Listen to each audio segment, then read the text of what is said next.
Sociologue de formation, Lina Ekomo a accompli une carrière internationale comme fonctionnaire du Programme des Nations Unies pour le développement PNUD pendant plus de 25 années avant de servir son pays, la République centrafricaine, en qualité de ministre conseillère à la présidence de la République pendant la transition politique de 2014 à 2016.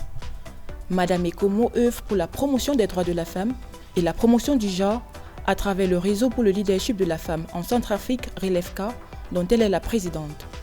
Elle est également vice-coordonnatrice du réseau des femmes leaders pour la transformation de l'Afrique, coordonnatrice du groupe des femmes leaders pour la paix en Centrafrique et membre du réseau panafricain des médiatrices pour le règlement des conflits en Afrique, FemWise, de l'Union africaine.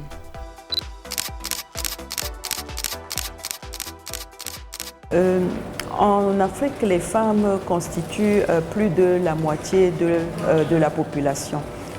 C'est le cas de la République centrafricaine où nous avons une population qui compte 51%, qui est composée de 51% de femmes. Et pendant les crises que la République centrafricaine a connues, nous avons vu que ce sont les femmes qui sont restées sur place pour assurer la survie des familles. À un moment donné où le pays se trouvait dans une situation chaotique, les violences basées sur le genre visaient beaucoup plus les hommes. Et donc les hommes étaient obligés d'abandonner les familles, de partir à l'étranger pour se mettre à l'abri. Ce sont les femmes qui sont restées sur place pour élever les enfants, pour s'occuper des nombreux orphelins et pour les nourrir. Et donc les femmes ont encore ce courage, même dans les moments difficiles, de se lever pour trouver du pain à manger pour la famille, pour les enfants.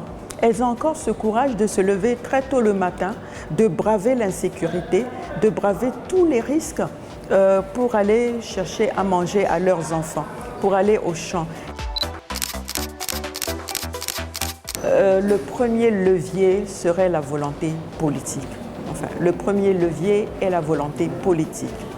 Les femmes, qu'elles soient instruites ou non, elles portent en elles des forces naturelles pour pouvoir devenir des actrices économiques capables de transformer la vie des familles.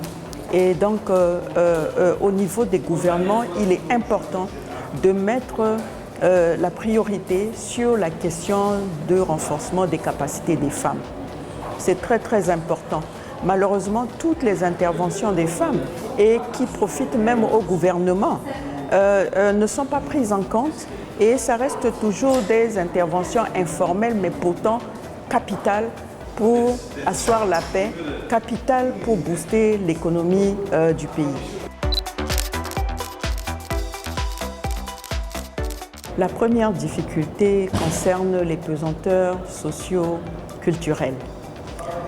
Lorsque nous avons décidé ensemble, nous les femmes leaders, de mettre en place la plateforme, le réseau pour le leadership de la femme, notre premier message était que le développement de notre pays doit se faire avec les femmes. Et on a fait face à un lever de bouclier, à des messages d'exclusion. Et chaque jour, notre participation doit provenir d'une certaine lutte. Je peux appeler ça une lutte parce que ce qui est naturel, puisque en tant que citoyenne, il est tout à fait normal que nous soyons associés à la dynamique de paix, à la dynamique de développement. Mais ce n'est souvent pas perçu de cette manière-là par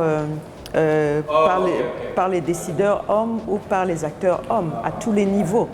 À tous les niveaux, au niveau politique, au niveau institutionnel, au niveau communautaire. Donc, c'est un défi permanent.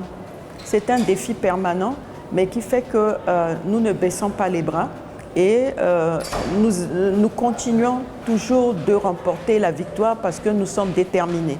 Nous sommes déterminés en tant que citoyennes. C'est notre droit de participer au développement de notre pays, c'est notre droit de développer au processus, c'est notre droit de participer aussi au processus de paix. Pour faire la part des choses, la priorité est toujours accordée à la vie familiale. Souvent, ce n'est pas facile parce que en tant que femme fonctionnaire internationale, on est appelé souvent à se déplacer.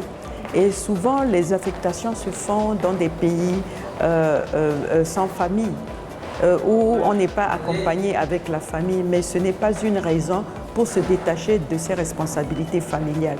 Donc, c'est tout simplement une question d'organisation personnelle. Quand on établit les priorités dans sa vie, pour une femme, on doit accorder la priorité à son rôle de femme dans sa famille, dans son ménage, dans son milieu social. Plusieurs femmes ne peuvent pas exprimer leur leadership parce qu'elles sont affectées par les conflits et il faut les soutenir non seulement avec l'aide humanitaire de première urgence, mais également les accompagner, les remotiver, leur redonner le courage de reprendre une vie normale, puisque pendant les conflits, beaucoup de femmes et de jeunes filles sont victimes de viols, des violences basées sur le genre. Elles ont subi des traitements dégradants et donc il va falloir les accompagner pour les aider aussi à reconstituer leurs moyens de survie.